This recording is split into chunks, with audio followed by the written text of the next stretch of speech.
Welcome back. All right, mock draft time. I'm gonna say it straight out. I'm gonna right away.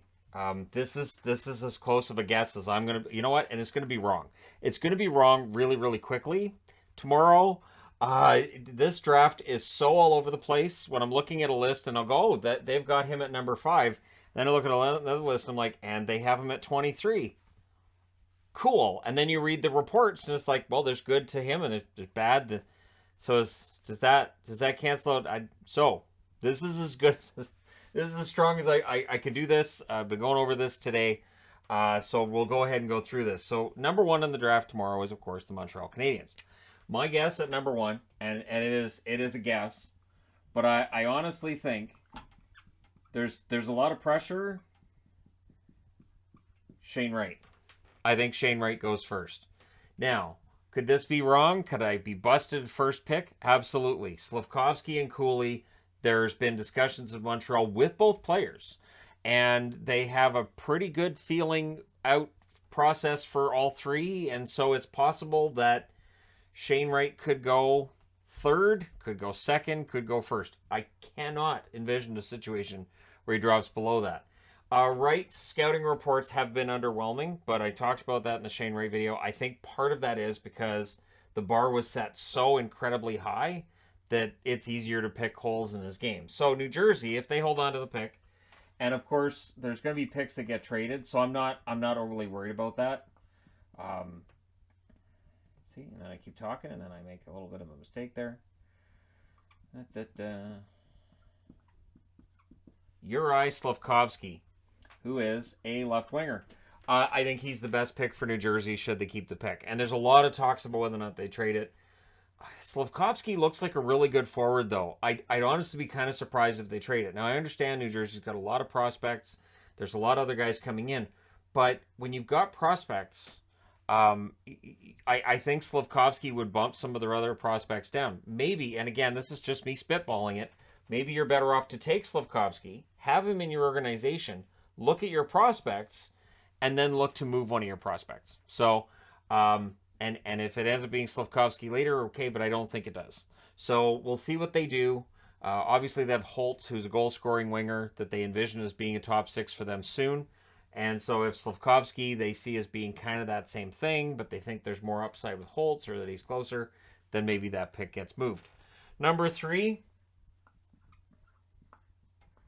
Now, for people who've watched the prospect videos, this isn't going to be a surprise. Logan Cooley, center, going to the Arizona Coyotes. Now, this could get broken by Cutter Gauthier. Cutter Gauthier is one, Cutter Gauthier is one that's been rumored to be going perhaps as high as third.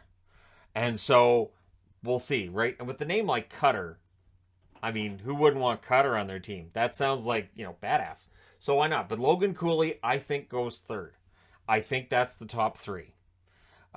Is there a possibility a defenseman gets in there? Sure. I've seen Juracek as high as second on prospect lists. So we shall see. Which means Seattle's up. I think it's going to be Simon Nemitz. Nemitz is a defenseman. And I think for Seattle, I think getting a guy who's got a pretty good ceiling. Nemitz has a lot of upside to him. And I think of the defensemen in this class is probably the best all-around defenseman. Seattle's going to need that, obviously, as they continue to build off their first season. I think Nemitz goes 4th. 5th, and again, if you've watched the videos for prospects, I'm sticking with it. I'm sticking with which jersey I wore in each video. But you'll notice I stopped at 6. Now, I mentioned in the video this morning where I did the draft preview that I'm going to be doing prospect videos different going forward, and then I didn't explain, so I'll explain here. I think starting next year, I think I'm better off doing the prospect videos post-draft, in that we know who these top guys are, but there's going to be a lot of draft picks that maybe we don't know as well, and I think while I could do videos on, say, the top 5 or 6 prospects next year, definitely one on Bedard, Bichkov, all this kind of stuff, I think it might be good for fans who say, hey, who did we draft in the 4th or 5th round? I have publications that'll tell me about those players, and I can give bullet points on here's what the guy's supposed to be like. So going forward, I think that would be a good usage of those prospect videos.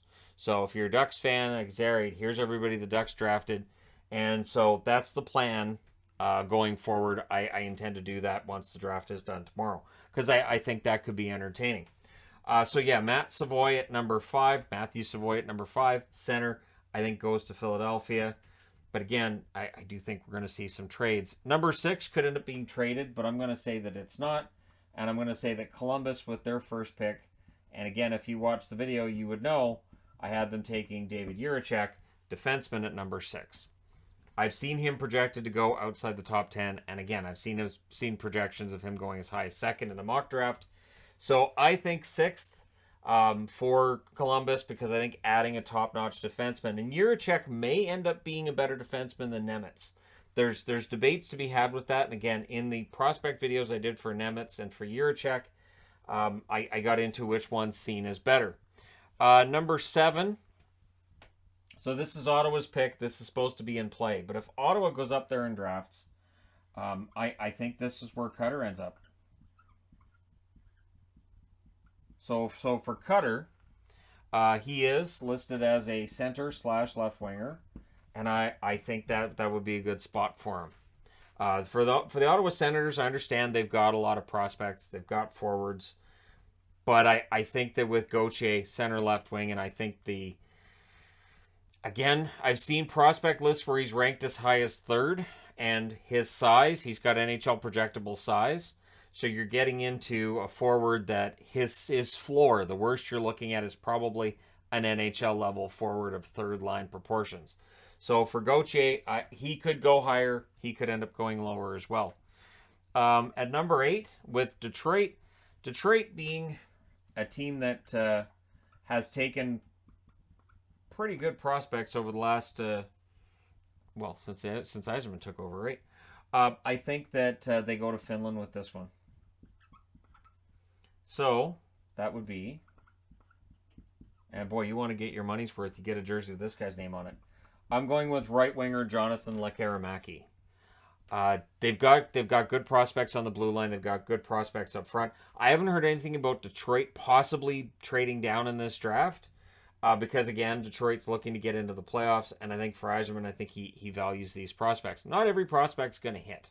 So for teams that have a whole bunch of draft picks, may look kind of ridiculous, but in the end, it often ends up being a good idea, because if you have, say, 3 second-round picks, 4 second-round picks, 2 of them probably end up being NHLers that are pretty good, and there's a likelihood that of the 4, at least one of them is going to be a non-NHL player, a very short career, maybe not reaching their ceiling. So having those multiple picks, it really is like a lottery. You have a better chance of winning the more that you play.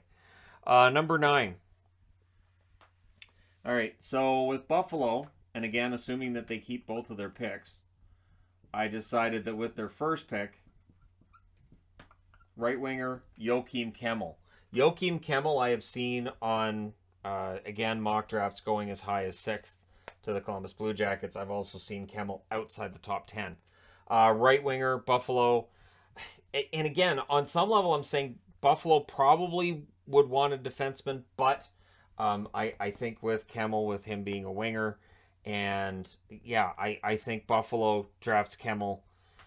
I want to give a more educated reason for that, but I do think that they go with a forward at this spot, and Kemell seems to be the best one available. Number 10.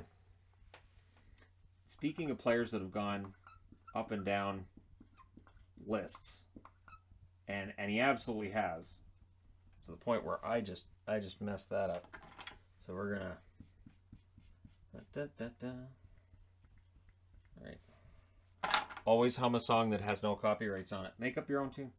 All right. So Marco Kasper, center. For Anaheim, and I know that a lot of lists I've seen are saying they go with a defenseman. Again, with Kasper, good center. With the retirement of Getzlaf, maybe you go out and get another center, right? So again, this year's draft is as wildly unpredictable as it gets. I'm saying Kasper goes at 10 to the Anaheim Ducks. Number 11. So again, if you watch the video I did, I'll talk about it in a news video later, but there's discussions about Kirill Kaprizov right now with Russia. He's in Russia, but they're saying he's okay. But with what happened with Fedotov, it does have people wondering if there's other Russian players that could perhaps be put into military service. And whether it does or doesn't happen, we'll see. But there's talks about whether or not other players might actually be dodging. So I don't know that we necessarily see. I missed a letter, didn't I? Yeah, I certainly did. I'm going to squeeze that in there, and that way people can be like, that looks terrible. That's how this works. But I'm going with Pavel Mintyukov, defenseman. Our Russians could drop in this draft. Absolutely. I've seen people saying today there's the possibility that just that uncertainty of can they come over and play when we... So you sign somebody to a contract, but does it mean they come over and play, or do they not?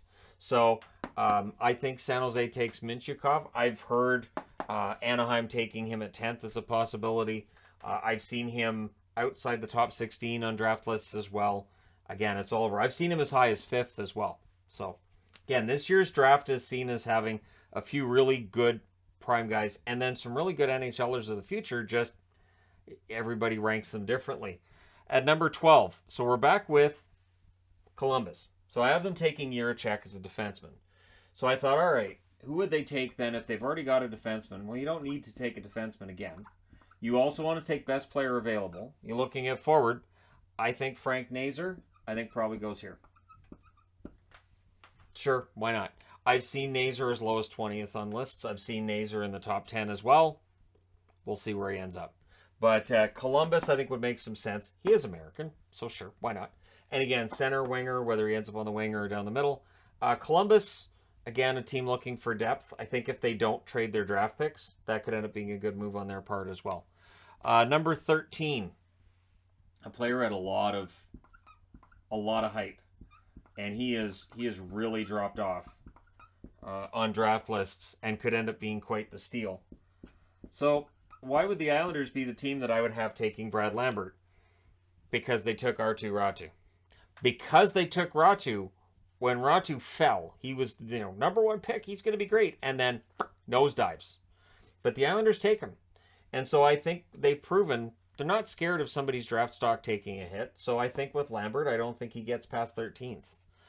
Still projects to be a good NHL player. Just, his development definitely has stalled out. There's some red flags there that have caused him to drop. He was seen, I'm going to say 2 years ago, he was seen as being in this same region of being top 3 or maybe top 4. And now he has dropped as low as, I've seen some lists where he's down as low as 20. But yeah, Lambert, I'm going to put him at 13. And again, with the Islanders, because they took Ratu, I'll say they take Lambert. Why not? Number 14 is the Winnipeg Jets. And then it came down to, okay, I don't think this player necessarily drops further down. So I'll take defenseman Kevin Korchinski. Because for Winnipeg, you can't have too many defensemen. And again, when I was looking at these lists, I was looking everything up, I thought, Korchinski at this point would likely be the best player available. Again, draft lists are all over the place. You'd have to ask the scouts at these tables, so who do you have? And you're going to have such completely different lists. So I'm saying Korchinski, defenseman, to Winnipeg. That if Winnipeg can draft a defenseman, they do. Now, I went back and forth on Vancouver's. I'm going to go with agreeing with Craig Button. I'm going to agree with Craig Button on this one. He has Owen Pickering going to the Vancouver Canucks, and I look at that and think, okay. There are others that could be in here too. Snuggerud's one that I could see going at this point. I've seen mock drafts too where Marco Kasper ends up falling to 15th and the Canucks take him. It's possible they take a forward, but a 6'4" defenseman seen as having some upside. Kind of hard to pass on a 6'4" defenseman. In the NHL, having a big defense does seem to make a difference. With the Canucks having both Rathbone as a potential top 6 along with Hughes, it's a smaller blue line, and especially if the Canucks are planning on trying to move Meyer's contract, you're going to need another defenseman, whether it's now or in the pipeline. It's a good idea, I think, to have both set up. So Pickering, who likely wouldn't play right away. Anyways, you've got him in the pipeline. Again, he's a big defenseman, and he's got some upside there too. So at 16, and again, I have Buffalo drafting a forward. So should they draft a defenseman? Probably. But there's one name that I was like, I can't not see him going in the top 16. There's been so much buzz about him. There's been so many articles written. There's so many scouts talking about him. And so I'm going with Connor Geekie. Connor Geekie is center. So I have Buffalo taking 2 forwards. 2 forwards with those top 16 picks. I expect the first round to go nothing like this. Again, doing my best, doing my absolute best, and full transparency that, you know, it's just as educated a guess as I can give at this point. And once the draft is done, then we can talk about who got taken where and how good these picks are, where the risks might be. And I never declare winners and losers on draft day. I don't do it with free agency. I don't do it with the trade deadline either. I think winners and losers, I think those lists age like milk, really. They don't age well at all. And so for me, I just look and go, I like what this team did is as close as I'll get. I like what this team did in picking those players. So which ones do you guys like? Which ones do you not? Let me know in the comment section below how you see the top 16 going.